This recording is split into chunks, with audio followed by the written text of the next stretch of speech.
I don't know if I got the mic on. You're on? Okay, You know? good. Okay. Like, okay, Good morning. Good morning, kids. Here we go. My name's Dad. Chris Caius, President of Forest Preserve, and I am standing instead of the chairman of the Planning and Utilization Committee this morning. She's going to join us online.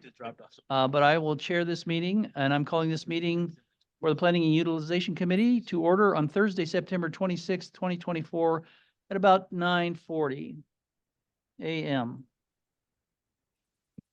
Can we have roll call, please? Strathman, Strathman, and thank you, Mr. Caius, for standing in. Caius, Guys present?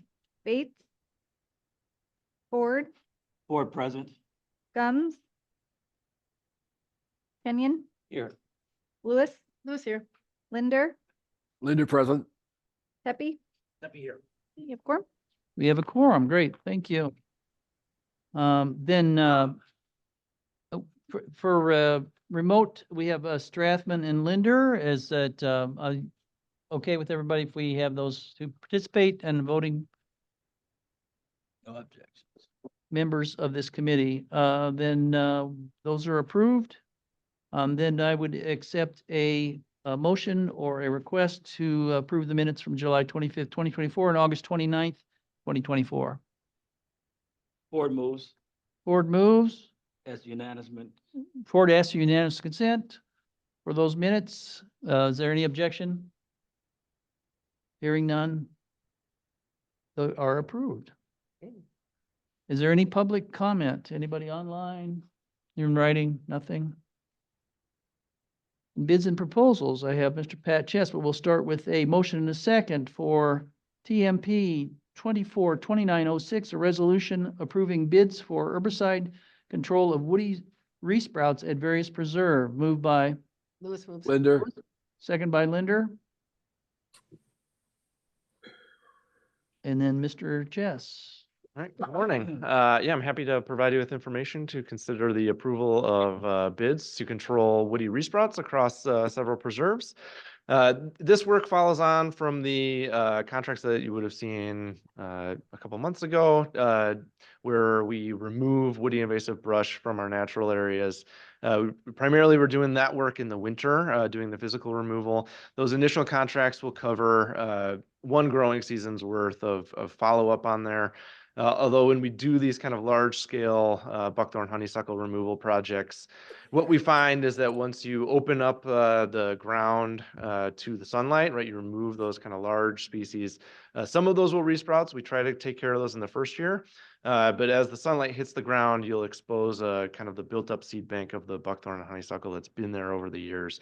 So you get a lot of seedlings that start coming up in kind of the second and third year after the initial removal. So what we tend to do is in that initial contract for removal, do the 1 year follow-up.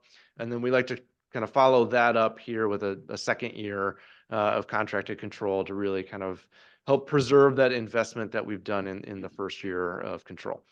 So that all 4 of these projects that we have before you right now were contract clearings that were done 2 winters ago, right? So this is following up on that initial clearing.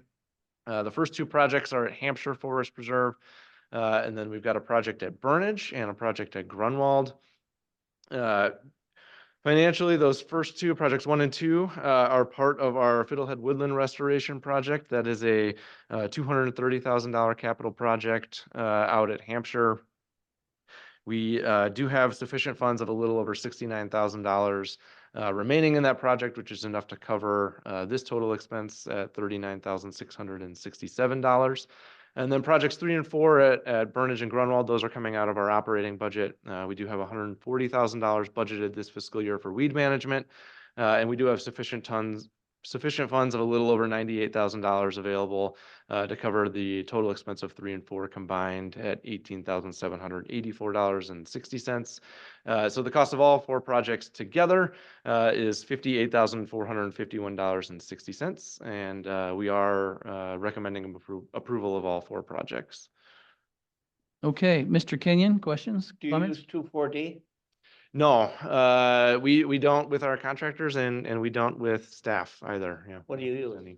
So these ones will be a combination of glyphosate and triclopyr. So glyphosate is a broad spectrum, will kill anything. Triclopyr is a selective herbicide that will leave your grasses and sedges alive. It goes after broadleaf plants only. So we try to push them towards using triclopyr as much as possible, although you'll find that it's not as effective on buckthorn. So People don't know that glyphosate goes away. Once it's absorbed, it's not there next year. yeah, has a really low half-life once it hits the soil, right? So once it goes on the T4D ground. stays for a while. Mr. Farmer. Okay. Any other questions or comments? Roll call, please. Strathman, Yes. Caius, Caius, yes. Bates, Ford, Ford, yes. Gums, Kenyon, Yes. Lewis, yes. Linder, Linder, yes. Pepe. Seppi, yes. It's approved. Motion passes. Then may I have a motion and a second to present potentially approved TMP 24-2941, a resolution approving a public art sculpture installation at Johnson's Mound Forest Preserve for the centennial celebration on June 28th, 2025. Moved by Strathman? Rathman, second by Ford. Lewis. Close, Ron. Second and third. Yeah, third, Ron. Then Mr. Habather, our Executive Director. Yes, we should have some stuff to talk about with this one, but to start off, just yeah, as you heard in the title, our centennial's coming up, June 8th, 2025. We're looking to do a big public celebration day where we're going to be planting oak trees. In this map right here, Johnson's Mound used to be called Preserve Number 1. It was the first one we protected when we became a forest preserve district. This larger piece over here is known as the Clunlara parcel, and we're just beginning the restoration there. We bought that with the 2017 referendum, but seems like a nice thing to come back to where it all began for the Forest Preserve District 100 years later. So currently this is not this is a retired agricultural field. So we're looking to plant that with trees on part of that event, similar to Earth Day plantings that we've done before. But we're looking to spruce it up a little bit with some public art, which would roughly be in this vicinity. Jennifer Rooks Lopez and her team, our Director of Planning, are also doing an ADA accessible trail here and a little more work you'll see in the year to celebrate our centennial. But right now we're just talking about the sculptural piece of this, which isn't something we've done before. So this is our first public art in 100 years. Before I begin, it is a budgeted expense. There is a cost of $150,000 budgeted for this. But what we did is after budgeting this, we put together a 10-person art committee. And that committee was going to review submissions, has reviewed submissions from a request for qualifications, RFQ process. So that's what you're about to hear now.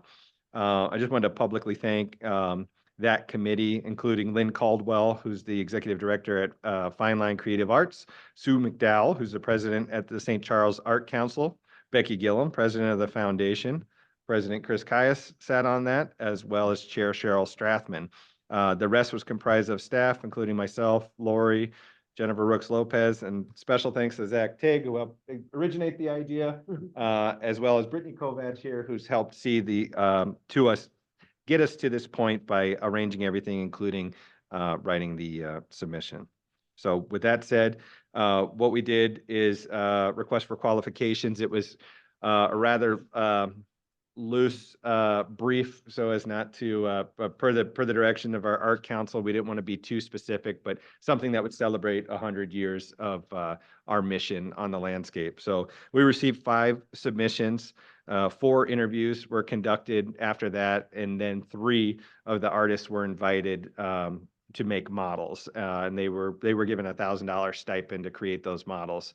So we received those 3. The committee met one last time, and what you have before you is the piece called Guardians by Mike Bauer was the recommendation of the Art Council. The whole write-up is in your packet, but in general, looking at the memo, the two unique monoliths, as he call them, is meant to represent fallen timber and would be evocative of nature. He talks about the scale. He's got two on the model here. You've got two or a couple people there for scale objects. So you're looking at about 6 foot tall. And I don't know, we've got the specifications of the width. Also on the paper there is the price breakout of what the artist would need to total that 150. You're looking at about, we are looking at about 24,000 in materials, 56,000 in labor. We got 11,000 for crane, 5,000 for engineering. These two would sit on foundations to be discussed with the district, whether they would be like these two little round foundations or if it would be a large rectangular oval, but that's about $10,000. Landscaping and an artist fee of 36 to total that 150, but that's all spec'd out on the model. We are seeking to work with the foundation for sponsorships, not just for the art piece, but for the tree installation. So you can kind of do adopt a centennial tree and get your name on another piece that'll be out there with a plaque, not as artistic. But as for right now, what you're discussing is if we should approve the contracting of this piece. Our art council had recommended 8 months to create this. That's why we're talking about it now for a June installation. And of course, this would be ready to be unveiled at the June 8th celebration event. So I think I've covered everything available for questions. Okay, any questions for Mr. Strathman or Mr. Strathman's committee or for Mr. Habather, sorry. I was thinking of our chair. Mr. Ben. Yeah. Yeah. Sorry, yeah, Ms. Lewis. So, is the artist a local person? West Chicago, yes. Okay. Yeah. And then his studio is open. He said we can come and look at, we didn't take advantage of that, but we can look there and we work closely.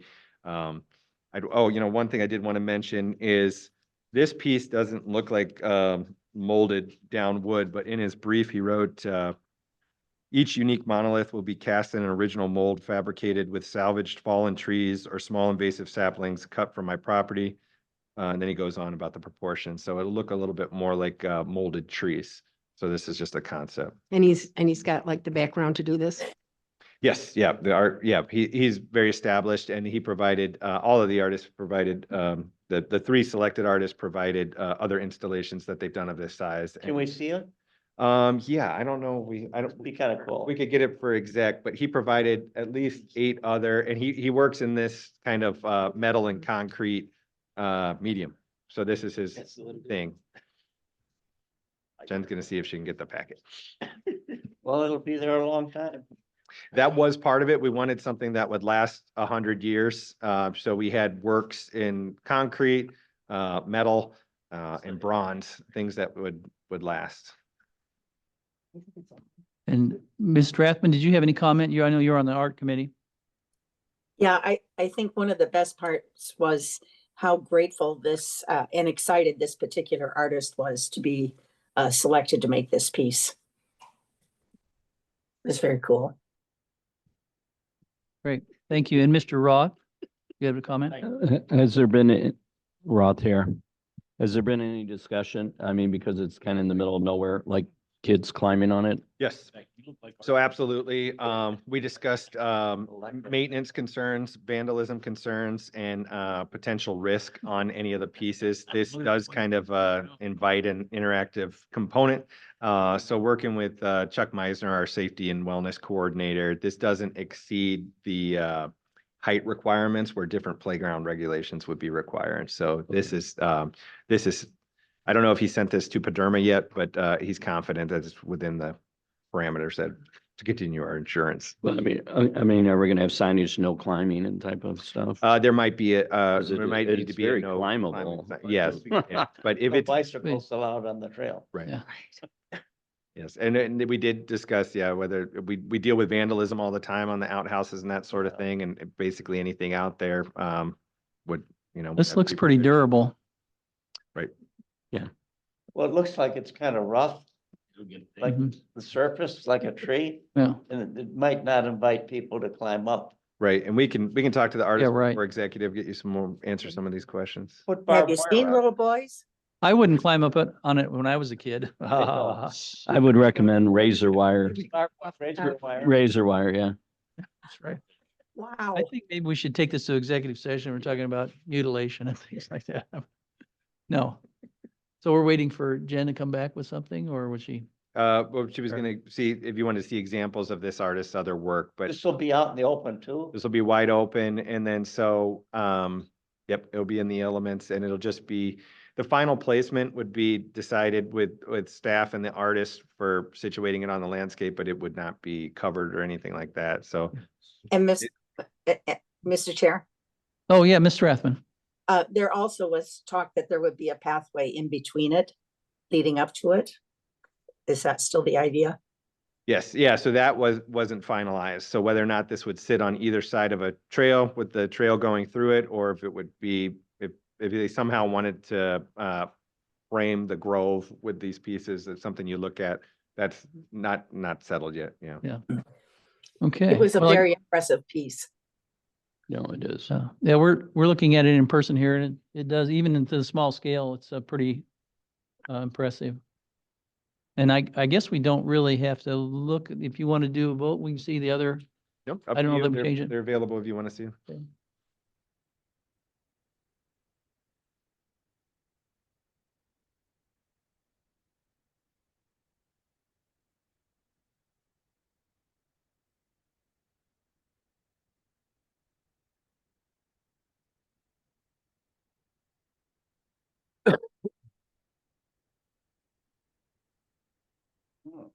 See, I like that better. So these are alternate These are, or other yep, samples. finalized projects that were fully installed. Yeah.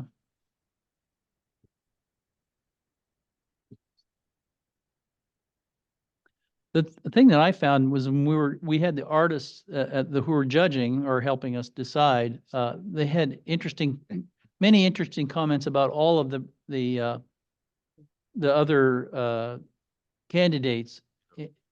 And it was a fascinating process to look at it analytically through because you don't often think of as art and then analysis at the same thing. They looked at a lot of different components of the art and how it would be accepted or rejected, or how people would interact with them. So it was a great, I think, a very thorough process.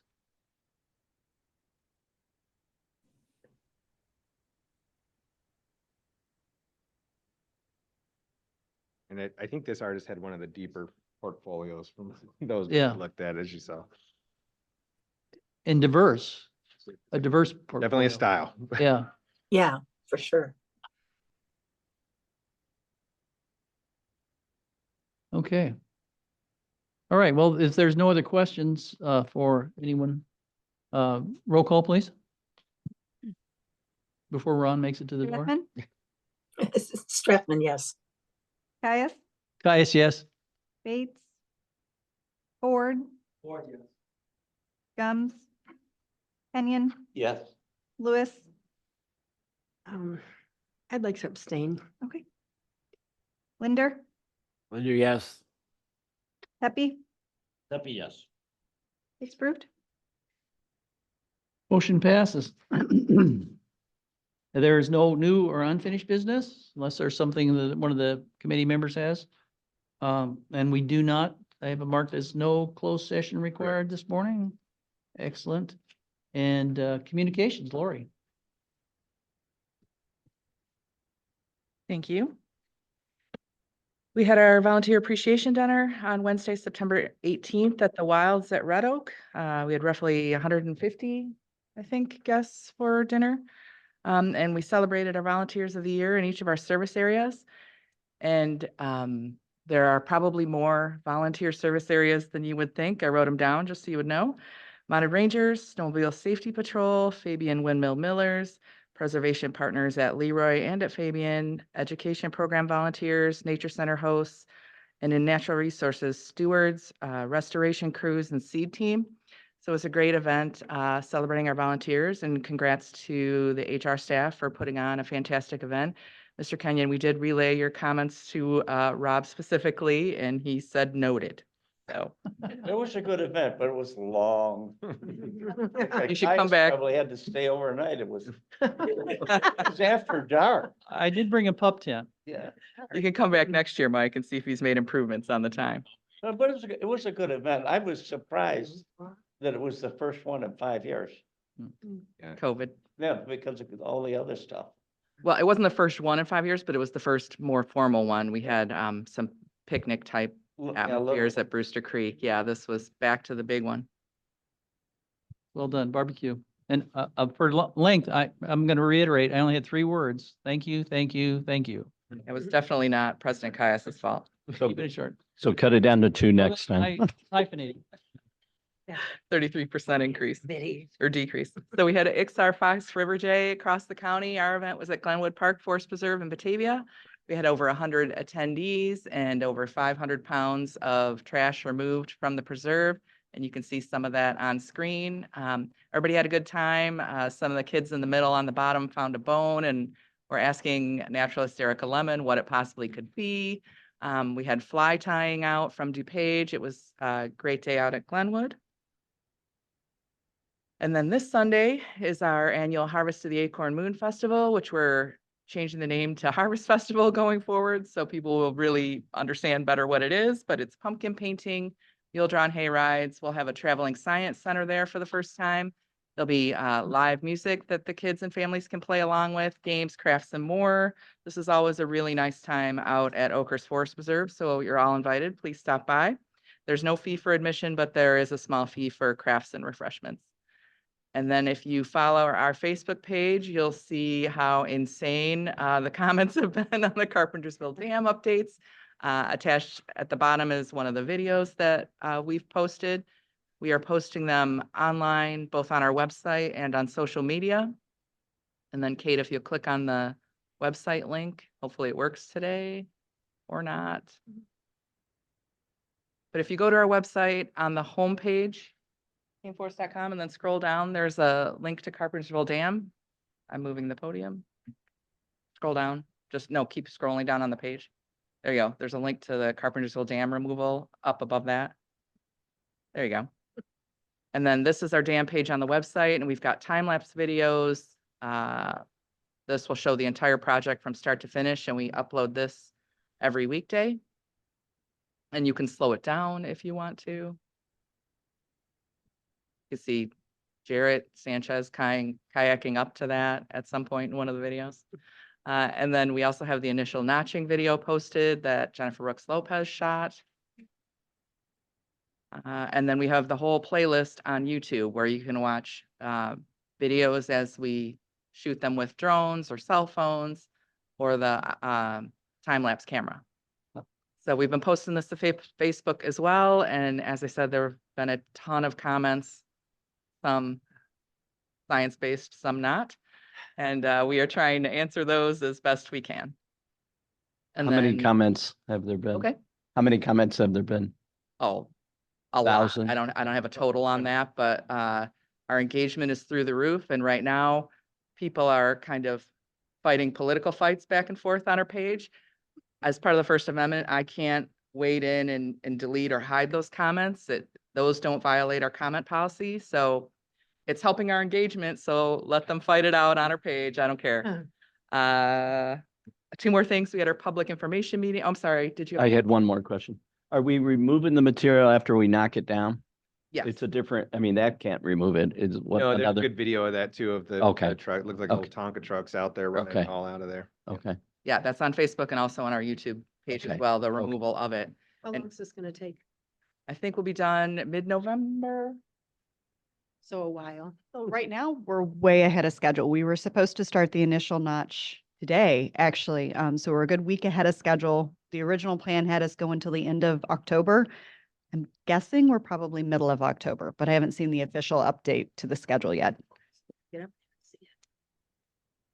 Yeah, get it while you can. Yeah, that's what I was thinking. Otherwise, you Get just up watch the there. videos. History. We had our public information meeting this week. We didn't have a lot of attendance, unfortunately, but we did have a reporter there, and she's going to do another article on the referendum, so that's great. Early voting starts today. And so we've got posts about that on our website. And then also at our public information meeting, we met with a woman from the League of Women Voters of Central Kane County. And so she's invited Ben to speak at one of their upcoming events. So we have lots of meetings that we'll be showing up at and doing our referendum presentation. So you're all invited to join us in any of those. And I'll be starting to post those to the referendum page of our website. And I had one more thing I was going to talk about, but I don't The remember. flyers come in? I don't have the bulk of them yet, but I have some that I can get, Okay. like a couple hundred total, right? The what? The flyer, the That referendum flyer. brochures. Oh, They were supposed to come in this there, week. you do have the little cards though with the. I do have the little With the QR cards. card. I have a limited stock of the brochures right now, and the brochures are going to mail out at the end of this week to 82,000 homeowners. So that's just the first of 2 mailings. The second mailing will be a large postcard. Did Yeah. we get an email of when these events are? No, but I can, that's a good Could you- idea. I'll I do think that. That would be a Okay. great idea. Yeah, Talking this, we've got a lot scheduled. We've got a lot scheduled, and if you have groups that you're a part of that you think would benefit by hearing our presentation, let me know and we'll try and schedule them in. Kiwanis, Rotary, what have you. Even if you had a flyer that shows all the dates would be good too. Yeah, I'll send something like that. I have that. Okay. I'll send it out to the group today. perfect. I'm starting to get questions. It hadn't up until this week. We're getting a lot more press, yeah. Yeah. That was the plan. Hit them late, hit them hard. There we go. Get that information out there. Okay. Any other things? Anything from the, Chairman comment? yeah, the chairman's comments? So, I'm just the ad hoc here today. Do you have anything else you'd like to add, Ms. Strathman? Nothing but a big thank you. Okay. That was my line. Thank you. Okay, great. Then may I have a motion and a second to adjourn? I move to adjourn. That would be Kenyon and second Louis, Lewis. All in favor? hi. Aye. Aye. Opposed? And we're adjourned until Thursday, October 24th at 9:30 a.m. Thank you. Thank you.